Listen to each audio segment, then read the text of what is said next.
गरियाबंद जिले की बाकड़ी पैरी नदी इन दिनों उफान पर है, जिससे जनजीवन बुरी तरह प्रभावित हो रहा है। बीते शुक्रवार को ग्राम जरिंडीह निवासी कमार जनजाति के युवक बुधराम नेताम नदी पार करते समय बह गया था। गनीमत रही कि समय रहते ग्रामीणों ने उसे बचा लिया। यह वही नदी है जो ग्राम जरंडीह और बोड़ा पाला जैसे गांवों को धवलपुर मुख्यालय से जोड़ती है। बारिश के दिनों में इस नदी का जलस्तर खतरनाक स्तर तक पहुंच जाता है। ऐसे में ग्रामीणों को पार करने के लिए ट्यूब का सहारा लेना पड़ता है। सबसे चिंताजनक स्थिति स्कूली बच्चों की होती है।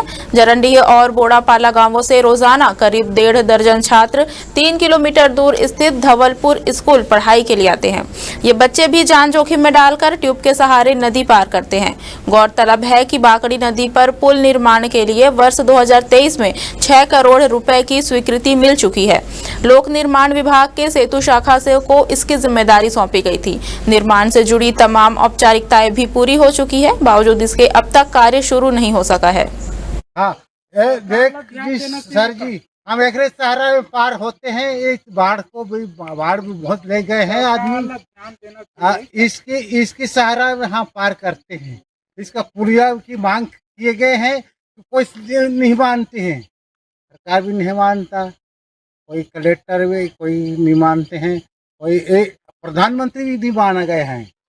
जैसे कि आप मन देखा तो हमारे यहाँ संजय नेताम भी ऐसे नेता मन हा देख आज तक के हमारे गांव के नदी है दिखा थे। यहाँ कई जन लड़का मन आते, लोग लड़का मन पढ़े लिखेला 9वीं पढ़ाते 10वीं पढ़ाते। आज तक ये नदी के मांग नहीं होते। नेता बनी से सरकार बनी से कोई मतलब नहीं है। तब तक के आज तब आते ये दे संजय नेताम भैया है आते, अभी तक के आते आज गला है तो भैया है आते और देखा थे ये दे नदी अबड़ पानी है भैया। और का है लोग लड़का मन पढ़े जाते 9वीं पढ़ाते 10वीं पढ़ाते का कर भी उमरला। ये धवलपुर से जरंडी जाने का मार्ग है। इसी मार्ग में और ये जो नदी दिख रहा है बाकड़ी पैरी नदी है, निश्चित तौर पर बहुत खतरा बना रहता है। स्कूली छात्र छात्राओं को बहुत दिक्कतों का सामना करना पड़ता है। लगातार हमारे द्वारा प्रयास किया जा रहा है। तत्कालीन जब हमारी सरकार रही उस समय भी हम लोगों ने प्रयास किया था। बजट में उस समय जुड़ा भी था, 7 करोड़ के आसपास का इसका प्रपोजल बना हुआ था। तत्कालीन एसडीओ इंद्राज सिंह ने हम लोगों को बताया भी था और यहाँ पे इस कार्य शुरू भी था। यहाँ जो बोर का काम था वो चल भी रहा था, लेकिन पता नहीं अचानक से कार्य रुक गया है। मैं लगातार प्रयास कर रहा हूँ, अभी भी मैं लगातार प्रयास कर रहा हूँ। अभी एसडीओ से भी मेरी चर्चा हुई, कल भी मैंने चर्चा किया था और लगातार मेरी चर्चा हो रही है। साहब से भी मैंने चर्चा किया था, उन्होंने बताया कि बजट में जुड़ गया है, लेकिन बजट में जुड़ने से नहीं होगा। काम निश्चित तौर पर धरातल पे होना चाहिए। लगातार ग्रामवासी संघर्ष कर रहे हैं, क्षेत्र के लोग संघर्ष कर रहे हैं। खासतौर पे स्कूली बच्चों को बहुत दिक्कत होता है। आप देखेंगे बरसात के दिनों में 4 महीने से यही हाल रहता है। बच्चे जान जोखिम में डालकर स्कूल आते हैं।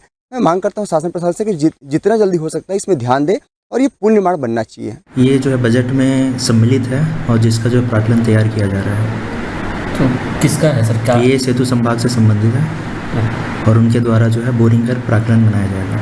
तो आगे क्या होगा? प्राक्कलन बनाने के बाद प्रशासकीय स्वीकृति के लिए भेजेंगे। स्वीकृति होने के बाद कार्य प्रारंभ किया जाएगा।